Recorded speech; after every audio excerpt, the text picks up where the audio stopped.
क्या बगैर नाम जप किए काम नहीं चलेगा? क्या कोई और तरीका है जिससे नाम के सुमिरन करने से बचा जा सके? नाम का जप करना बड़ा उबाऊपन है। बार बार एक नाम को जपे जाओ एक जगह बैठकर, ना आनंद आता है और ना ही भाई कोई ध्यान लगता है। मुझे तो नाम जप करने से कुछ नहीं मिला, क्या तुम्हें कुछ मिला है? तो बताओ।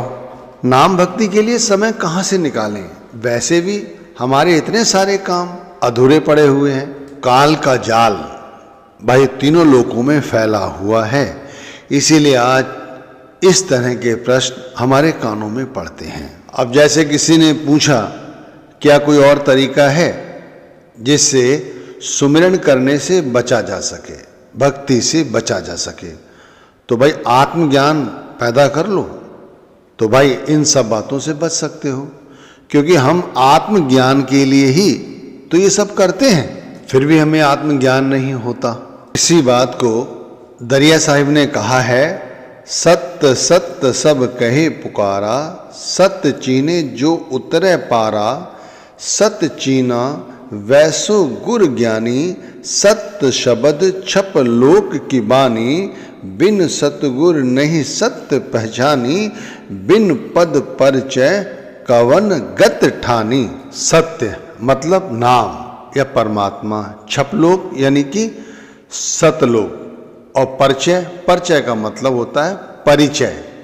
अब सभी लोग उस परमात्मा की बात करते हैं, पर जो उस सत्य को पहचान लेता है वो इस माया रूपी भव सागर से पार उतर जाता है। देखो वास्तव में जो सत्य शब्द, जिसे सतलोक से निकलने वाली वाणी कहते हैं, इसे कोई सच्चा गुरु ज्ञानी ही पहचानता है। सतगुरु के बिना इस सत्य की पहचान नहीं हो सकती।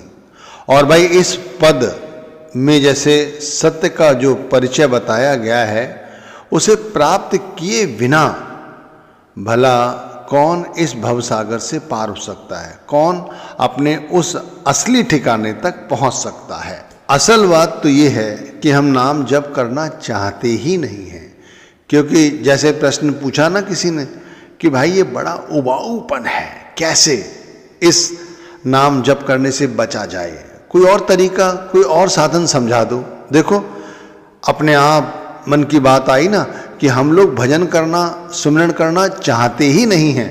भंडारे में संगत बढ़ चढ़कर क्यों पहुंचती है? क्योंकि भाई वहां आनंद आता है। ये आनंद उत्सव सा लगता है। जैसे हमारे और त्योहार आते हैं ना, होली, दिवाली, दशहरा, ठीक इसी तरह इसे त्योहार मानते हैं कि भाई चलो इस त्योहार को वहां चल के मनाएंगे। खुद तो जाते ही हैं, साथ में बच्चों को, बुजुर्गों को भी साथ ले जाते हैं, क्योंकि वहाँ भाई कुछ ज़्यादा खर्चा तो आता नहीं है। इससे बढ़िया उत्सव और क्या हो सकता है, और इससे ज़्यादा आनंद मिल कहाँ सकता है? ऐसे ही एक भंडारे में दो अनजान व्यक्ति जिनका आपस में परिचय हो जाता है, उनकी बातों को आपके साथ साझा कर रहा हूँ। ध्यान से सुने, हर बात आपके लिए और हमारे लिए सुनने लायक है। ऐसा लगता है जैसे हमारी और आपकी ही बात हो रही है। भाई गुरु भंडारे में एक दफ़ा दो व्यक्तियों ने अपनी बिछाई साथ साथ लगा रखी थी। दोनों में हेलमेल हो गया, आपस में बात करने लगे। एक व्यक्ति दूसरे व्यक्ति से कहता है, मैंने देखा है आपको, आप भजन सुमिरन नहीं करते, क्या आपको नामदान मिला है या नहीं? दूसरा व्यक्ति कहता है, नाम तो मिल गया है। तो पहला व्यक्ति कहता है, फिर नाम क्यों नहीं जपते? दूसरा कहता है, नाम मिल गया है, इसका मतलब क्या ये ज़रूरी है कि मैं नाम जपूं? क्या बगैर नाम जप किए काम नहीं चल सकता? पहला व्यक्ति कहता है, आप कैसी बातें कर रहे हैं? नाम दिया ही हमें इसीलिए गया है कि हम नाम की भजन बंदगी करें। दूसरा व्यक्ति कहता है, ठीक है, आप रोज नाम की भजन बंदगी करते हैं? पहला व्यक्ति कहता है, हाँ भाई, मैं रोज नाम की भजन बंदगी करता हूं। आप 2 से 2.5 घंटे की नाम की भजन बंदगी करते हैं? पहला व्यक्ति कहता है, नहीं भाई, 2 से 2.5 घंटे की भजन बंदगी तो नहीं करता और ना बन पाती है, लेकिन घंटा, आधा घंटा, 1.5 घंटा रोज बैठ लेता हूँ। दूसरा व्यक्ति कहता है तो भाई कभी नागा नहीं आती इसमें? आ जाती है। कहीं जाना पड़ता है, कोई काम हो जाता है तो भाई नागा भी पड़ जाती है। पर बड़े दुख की बात है, आप नाम नहीं जपते। दूसरा व्यक्ति हूँ कह के खड़ा हो गया और कहता है मुझे कुछ काम याद आ गया है, मैं भी आता हूँ, और वो वहाँ से चला गया। जाते जाते सोचने लगा कहाँ फंस गया मैं, पता नहीं भाई आगे क्या पूछता, अच्छा है मैं वहाँ से चला आया। पहला व्यक्ति मन ही मन सोचने लगा चलो जो लौट के आएगा तब इससे और पूछेंगे कि ये करता क्या है। और ठीक वैसे ही हुआ कि भाई शाम को पहला व्यक्ति 6, 6:30 के आसपास सोकर उठा तो देखा उसके साथ वाला व्यक्ति लेटा हुआ है लेकिन सो नहीं रहा था। तो उसने कहा आप आ गए? बोला हाँ।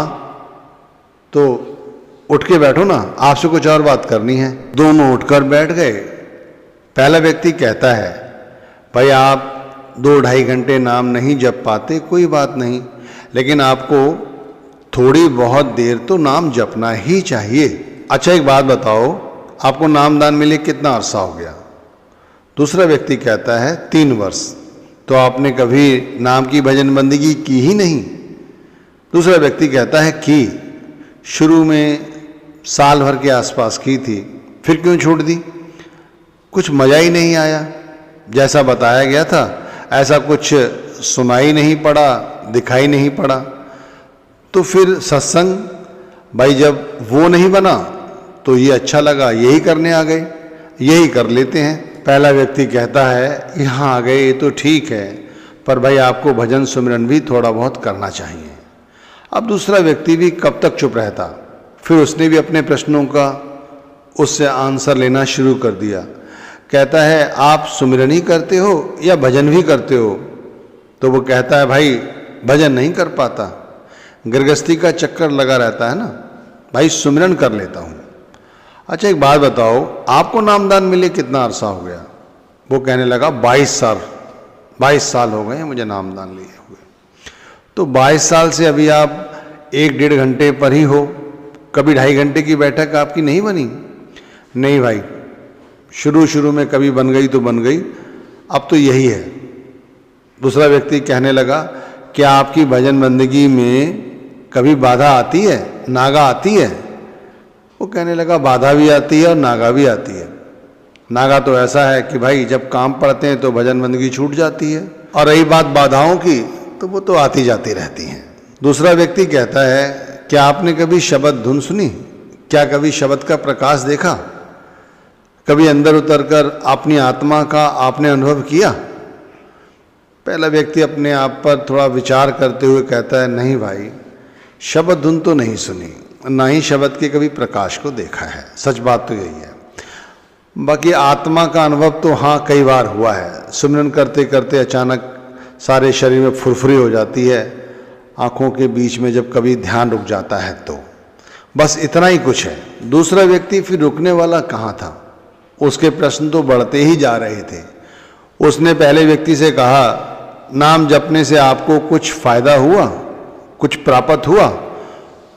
पहला व्यक्ति कहता है बहुत कुछ प्राप्त हुआ भाई, आज जो कुछ मेरे पास है वो सब मेरी भजन बंदगी के कारण ही है। अच्छा, दूसरा व्यक्ति इस तरह बोला जैसे 22 साल पास किराए का मकान, आज मेरे 2 मकान में रहता हूँ, और दूसरा ही मैंने बना लिया है, वो मैंने किराए पे उठा रखा है, और नौकरी करता था, तो गुजारा भी नहीं था। आज मेरे पास अपनी दुकान है, नौकरी छोड़ी, दुकान, फिर उसी मोहल्ले में जहाँ दुकान, उसी मोहल्ले उसी बाजार में मैंने दुकान, आज दुकान मेरी अपनी है, और भाई सब कुछ इसी नाम से प्राप्त हुआ है। 2 बच्चे हुए, बेटी की शादी हो गई, वो भी भाई सही ढंग से रह रहा है, आजकल वो कलकत्ता में है अपनी पत्नी के साथ, और बेटी की भी शादी हुई। दूसरा व्यक्ति कहता है कभी कोई परेशानी नहीं आई? भाई क्यों नहीं आएगी, आपसे कहा ना बाधाएं, बाधाएं तो आती रहती हैं। बाधाएं आई, कई सारी बाधाएं आई हैं। सबसे पहले तो मेरे पिताजी चल बसे, बस ऐसे ही चले गए। वो अच्छे खासे बैठे थे, रात में खाना खाया और सुबह उठे ही नहीं। ये झटका अभी झेला ही था। कुछ दिनों बाद माता जी इसी तरह, उन्हें बीमारी हुई, हॉस्पिटल गए, 4-5 दिन के अंदर ही वो भी ख़त्म हो गई। ये झटका लगा। उसके बाद सबसे बड़ा झटका लगा मेरी बेटी का। मैंने अपनी बेटी की शादी बड़ी धूमधाम से की थी, बहुत पैसा लगाया था उस पर, पर भाई 6 महीने के बाद वो शादी टूट गई। इससे मैं बहुत टूट गया। उस दरमियान तो मेरी भजन बंदगी छूट ही गई थी, मेरा तो नाम से विश्वास ही उठ गया था। लेकिन कहते हैं ना भाई, देर सवेर सही, परमात्मा अपनी क्षण में ले ही लेता है। फिर से भजन बंदगी करनी शुरू कर दी, सत्संग सुनने शुरू कर दिए। फिर एक लड़का मिल गया और बिल्कुल फ्रेश मिला, समझ रहे हैं, कुंवारा लड़का मिला, और लड़की की शादी कर दी। अब लड़की भी खुश है, लड़का भी खुश है, सब लोग हैं। मैं और मियाँ बीवी बस 2 ही लोग रहते हैं, और दुकान और मकान मेरा किराए पे उठा हुआ है। अब बताओ मालिक की मौज है नहीं है? सब कुछ इस नाम ने ही दिया है। दूसरा व्यक्ति कहता है और भी कुछ आपको मिलने की उम्मीद है? हाँ भाई, बहुत उम्मीद है, लेकिन अब उनके हाथ में जो दें वो दें, वो जाने। अब दोनों व्यक्तियों में थोड़ा और नज़दीकी बढ़ गई थी। तो पहला व्यक्ति कहने लगा, भाई बड़ा अफसोस की बात है, आप नाम जप नहीं करते भाई, इसीलिए आपको कुछ मिला नहीं है। दूसरा व्यक्ति कहता है, जिसे आप मिलना कह रहे हैं, मेरे लिए वो कचरे से ज़्यादा और कुछ नहीं था। शुरू में नामदान मिलने के बाद जो मैंने मेहनत की, 1.5 साल, उसे करने के बाद मुझे समझ आ गया कि भाई जो कुछ हम कर रहे हैं वो अधूरा है, उसमें कहीं ना कहीं कुछ छूट रहा है, और जो छूट रहा है उसे आज तक मैं नहीं पा सका। असल शब्द धुन है, शब्द का प्रकाश है, अपनी आत्मा का साक्षात्कार करना है, जो नहीं हुआ। इसीलिए नाम का सिमरन करना हुआऊपन लगा, एक नाम को बार बार जपना। मैं रात को 3 बजे भी उठा हूँ, और 3 बजे उठकर 6:30, 7 बजे तक मैंने नाम जपे, लेकिन नाम जपते हुए ख्याल बहिर्मुखी ही रहा। बहुत कोशिश की कि ध्यान गुरु के स्वरूप के साथ जुड़े, नहीं जुड़ा। दिन में अभ्यास बनाने की कोशिश की, नहीं बना। यहाँ तक कि गुरु के भंडारे में आके वहाँ सुमिरन भजन करने की कोशिश की, वहाँ नहीं बना। और रही बात भजन की, भजन भी खूब करके देखा, भजन में भी अपने अंदर कुछ नहीं दिखाई दिया। अब बताओ, मैं तो यही कहता हूं, कोई और तरीका है तो बताओ भाई। पहला व्यक्ति कहने लगा, भाई इतनी उधेड़-बुन में क्यों पड़ते हो? जो मिल रहा है उसमें ही संतोष रखो ना, और भाई वही करो जो सब लोग कर रहे हैं। तो दूसरा व्यक्ति कह रहा है, मैं वही तो करना नहीं चाहता जो सब लोग कर रहे हैं। सब लोग तो यहाँ आकर आनंद और उत्सव मना रहे हैं, पिकनिक मना रहे हैं। पहला व्यक्ति कहने लगा, खैर छोड़ो, और बात करते हैं, चलो भोजन करके आते हैं। और फिर दोनों चले गए। अब भाई मैं आपसे पूछना चाहता हूँ, इस बातचीत से आपने क्या समझा? असल में ऐसा ही है हमारा भजन सुमिरन।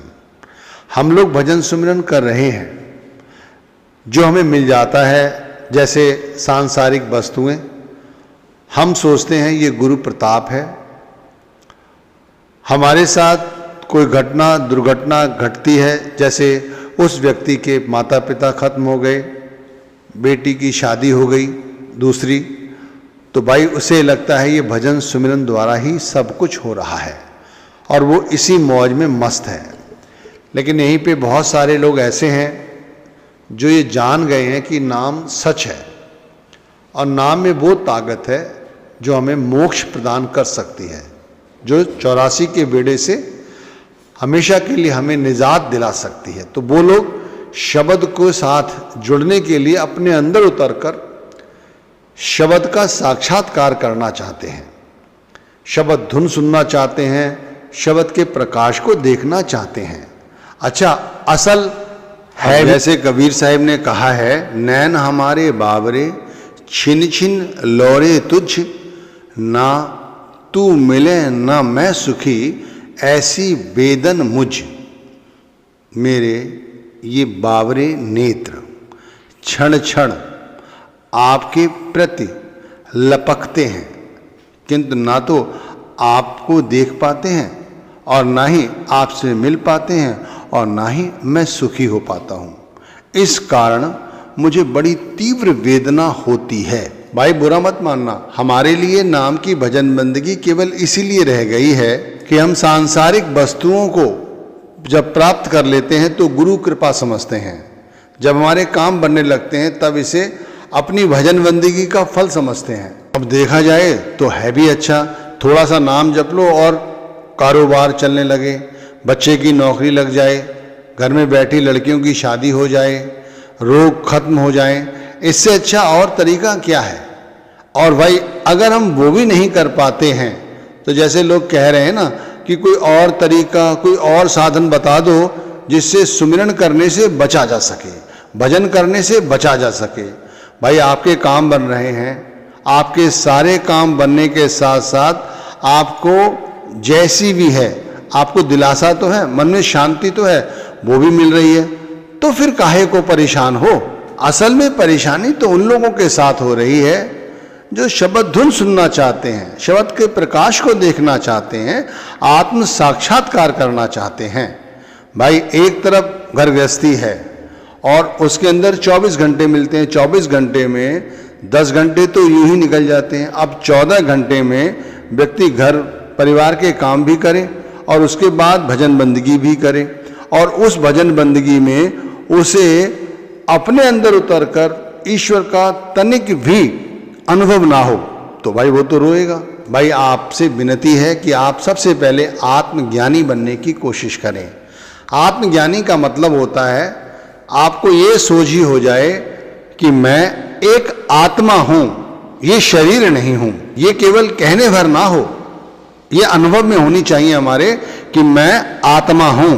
भाई जैसे जिस दिन आपको ये अनुभव होगा कि मैं आत्मा हूं, उस दिन आपसे सबसे पहले इस शरीर का मोह खत्म हो जाएगा और इस शरीर के साथ जो कुछ जुड़ा हुआ है उनके साथ भी आपकी आसक्ति जाती रहेगी। जैसे सबसे पहले इस शरीर के साथ जुड़ने वाले स्त्री, पुत्र, पुत्री, माता, पिता, आपकी दुकान, आपका घर, आपने जोड़ी हुई संपत्ति, आपके अंदर जो बहुत सारा विचार कचरा जो भर रखा है कि मैं इन लोगों के साथ मेरी दोस्ती है, इन लोगों के साथ मेरा उठना बैठना है, इन लोगों से मैंने लेना है, इन लोगों को मैंने देना है, यहाँ मुझे अच्छा लगता है, यहाँ मुझे अच्छा नहीं लगता है, इसने मेरे लिए ऐसे अपशब्द कहे, इससे मुझे दुख पहुँचा है, इस दुख का मैं इससे बदला लूँगा, या ये मेरी बेटी है, इसे कोई दुख तो नहीं है, ये मेरा बेटा है, कहीं इसे इसकी बहू परेशान तो नहीं कर रही है, ये मेरी पत्नी है, कहीं इसको कोई रोग तो नहीं है। आप समझ रहे हैं, इन बातों को मैं जितना चाहूँ बढ़ा चढ़ा के कहूँ, कहता रहूँगा। आप समझ लीजिए इतनी सी बात है कि जिस समय हमें ये ज्ञान हो जाए कि हम आत्मा हैं, आत्मा, पहले आत्मा का अनुभव करो फिर शब्द का अनुभव होगा। इस बात को ध्यान में रखने के लिए हमें, जैसे सुबह हम सुमिरन भजन करते हैं, उस समय सुबह उठकर हमें प्राणायाम करना चाहिए।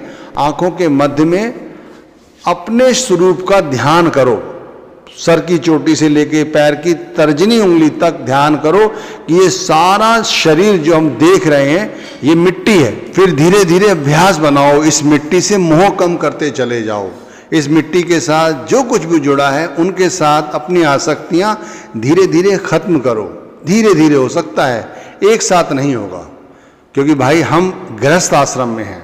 हमारे अंदर लोभ, मोह, काम, वासना, आसक्ति बैठी हुई है। नाम चाहे किसी भी गुरु से ले लो, एकदम से कोई चमत्कार नहीं होगा, अभ्यास द्वारा ही ये संभव है।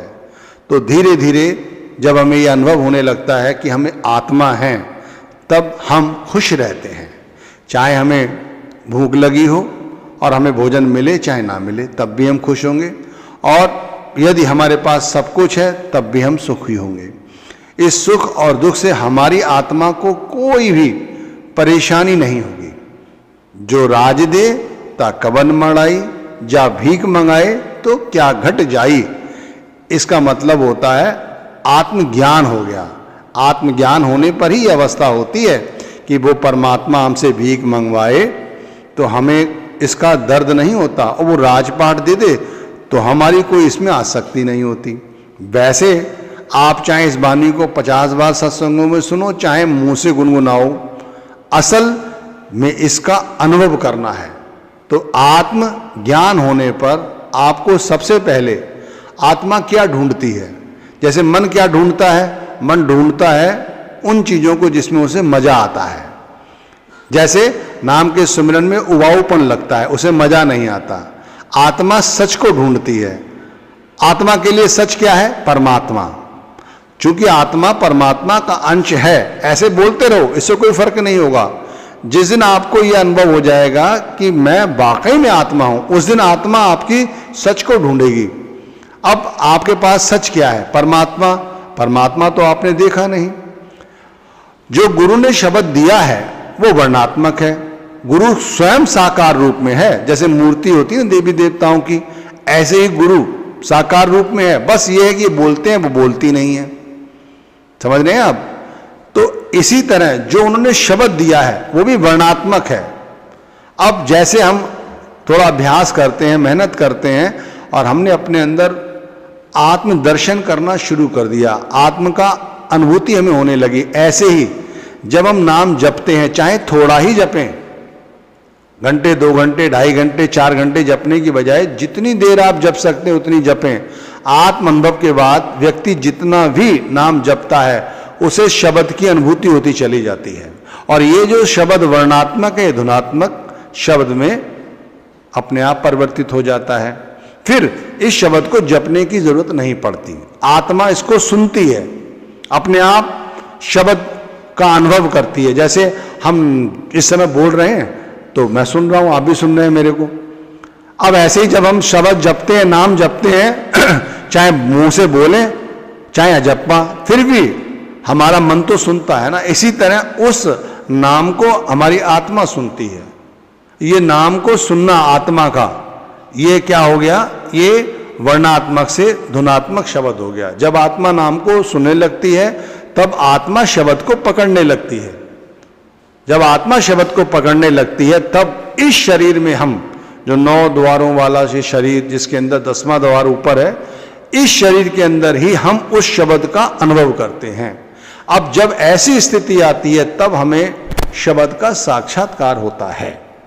अब वो साक्षात्कार कब होता है? जब हम भजन करते हैं।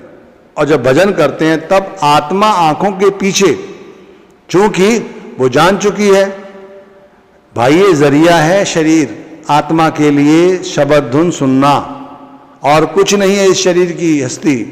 आत्मा अगर इस शरीर रूपी वस्त्र में धारण ना हो तो आत्मा कभी भी परमात्मा का अनुभव नहीं कर सकती। आप ध्यान रखिए इस बात को।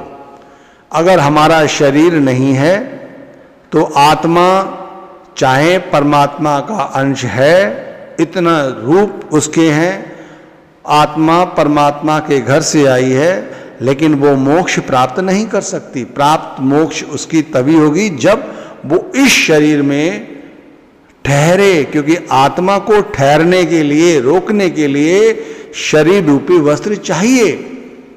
फिर आत्मा आंखों के मध्य में बैठ जाती है और यहां से वो शब्द की अनुभूति करती है। फिर वो शब्द फूटता है, उसके अंदर से शब्द का प्रकाश फूटता है, शब्द धुन फूटती है, जिसका हम अनुभव करते हैं, जिसे हम कहते हैं हमने शब्द धुन सुनी, शब्द के प्रकाश को देखा। अब शुरू से लेकर ये आधा घंटे का सत्संग जो आपके साथ फरमाया गया है, इसके अंदर बहुत सारे उतार चढ़ाव आपने देखे होंगे। जैसे शुरू में विनती की गई कि हम लोगों की परेशानी क्या है कि नाम के बगैर जप किए हुए क्या हमारा काम चलेगा? क्या कोई तरीका है कि सुमिरन छोड़ दें? और कोई काम बन जाए? भाई इन सब प्रश्नों का उत्तर एक ही है, आत्मज्ञान। आत्मज्ञान यदि हो जाए आपको तो आप सुमिरन भजन सब कुछ छोड़ दो, कुछ बात नहीं। आत्मज्ञान होने पर व्यक्ति चलते फिरते शब्द सुनता है। भजन की स्थिति में ना बैठो तब भी आपको वो 24 घंटे सुनाई देगी। आप मर रहे हो, आत्मा आपके शरीर को छोड़ रही हो, उस स्थिति में भी आप शब्द का साक्षात्कार करते रहेंगे। लेकिन केवल सत्संग सुनना और ये सोचना कि मेरे जो काम बन रहे हैं ये सुमिरन करने से बन रहे हैं, नाम जप करने से बन रहे हैं, गुरु कृपा से बन रहे हैं, ठीक है। ये आपने भी अनुभव किया होगा, जिन लोगों के साथ हम जैसे रहते हैं हमारी मति वैसी ही बन जाती है। अब जैसे हम गुरु की भजन बंदगी करते हैं नाम की, तो हमारे अपने आप ये काम बन जाते हैं, इसमें कोई बड़ी बात नहीं है। ये तो छोटी मोटी बातें हैं, आप समझ रहे हैं। अरे जो त्रिलोक का राजा है, मालिक है, वो जो ईश्वर है जिसने सारी सृष्टि की रचना की है, वो कुल मालिक, हम उसका साक्षात्कार करना चाह रहे हैं और उसे ये पता चल जाता है कि ये व्यक्ति सिर्फ और सिर्फ मुझे प्राप्त करना चाहता है, तो इसकी जो जिम्मेदारियां हैं अगर ये उसमें उलझा रहा तो भाई ये फिर मुझसे कैसे मिलेगा। तो वो हमारे जो संकट हैं, हमारी जो कष्ट हैं, जो हमारी ज़रूरतें हैं, वो यूं ही पूरी करते चले जाते हैं। लेकिन ध्यान रखना, कभी भी हमें इतना धन नहीं देंगे वो जिससे हम माला माल हो जाएं और उस राह से ही भूल जाएं। ये तो उन्हीं लोगों के साथ होता है जो गुरु को ऊपर ऊपर गाते हैं, जो गुरु को अच्छे सच्चे अंतःकरण से गुरु को शब्द को ढूंढते हैं, वो कभी माला माल नहीं होते।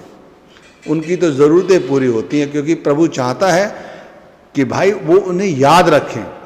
काल का काम है कि वो हमें एक साथ राजा बना देता है, जिससे हम परमात्मा को भूल जाएं और अगले पल हमारी वो ख्वारी होती है जो आप सभी देख ही रहे हैं आजकल क्या हो रहा है। अभी कुछ समय पहले भारत में ही एक स्टेट के साथ आप देख लो, वहाँ पर वो राजा हुआ करते थे, अब उनकी स्थिति क्या है, मिनटों सेकंडों में राजपाट पलट जाते हैं। ये सब क्या है, ये समझने की कोशिश करो आप। भजन सुमिरन ध्यान ये बहुत ऊंची अवस्था है। आप चलते फिरते भजन सुमिरन करते हैं, मुबारक है, लेकिन असल भजन सुमिरन तो आत्मिक रूप से किया जाता है, उसे करो। उसे जब करोगे तब आपको पता चलेगा कि अंतर ज्योत निरंतर वाणी साचे साहिब स्यों लिवलाई। जैसे गुरु घर ने कहा है कि वो ज्योति, वो प्रकाश और वो शब्द धुन हमारे घट भीतर 24 घंटे हो रही है।